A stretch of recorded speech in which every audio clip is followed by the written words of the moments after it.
Hey, welcome back, everybody. In the last hour of the morning show, we heard from Jim Clark from Daniel talk about eating right, not smoking, to be a good example for your kids. Also, getting up and hitting the gym is a great way to be a positive example, not only for your kids, but also for yourself. And many of you probably are trying to lose weight as your New Year's resolution. Joining me this morning is CJ from San Marco Training Studio to talk about those resolutions. It happens every year. The gym, I go to the gym in January and it's packed. It's always loaded up, and then by February, it's back down to normal.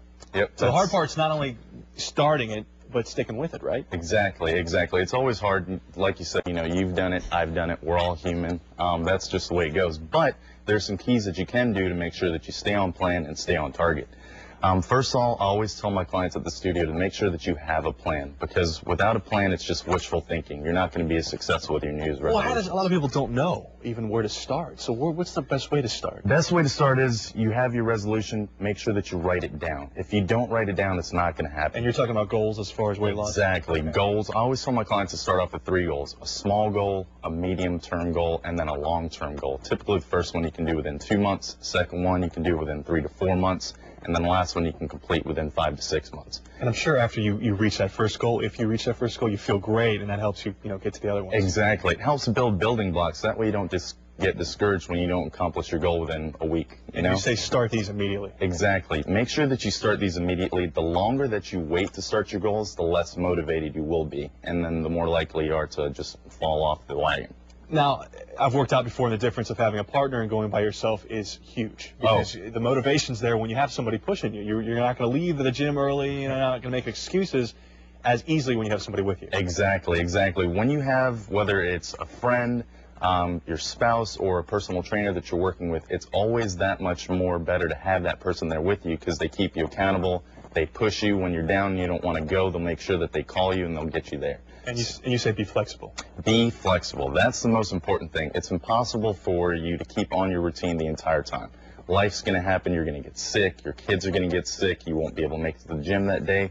So just allow for some flexibility and make sure that you get right back on your routine as soon as you can. So accept failure, I guess, initially. Initially, it's not failure. Just life happens. So you got to be able to be flexible, take the punches, and then just continue moving on with your routine. But even if you put on a pound or two, don't get discouraged. No, quit, right? Don't get discouraged, because most people put on a pound or two when they first start their workout routines because they develop some more muscle mass.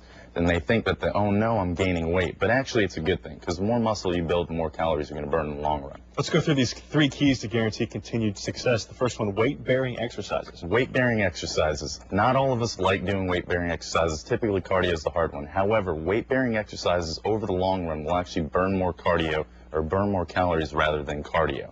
Like I said before, the extra muscle mass requires more energy, so it's going to burn more calories while you're just sitting here right now. And you have to eat right. I mean, working out doesn't make a difference if you don't eat right.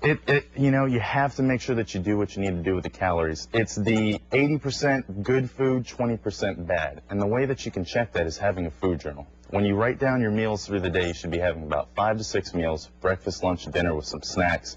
And then at the end of the week, if you go back and divide how many meals, good meals you had, by how many bad meals you had, you can get that percentage there and figure out if you're on that 80% good, 20% bad. CJ, thank you so much, man. Thank you very much, Jason. If you'd like to read more about fitness, heart health, and just taking care of yourself in the new year, Channel 4 has a new section on newsforjax.com called Good For You.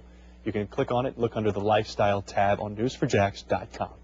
So to come on the morning show, we've addressed how to stay fit in 2011. Now it's important to stay safe on New Year's Eve. We're going to speak to a local trauma doctor on how to protect yourself and your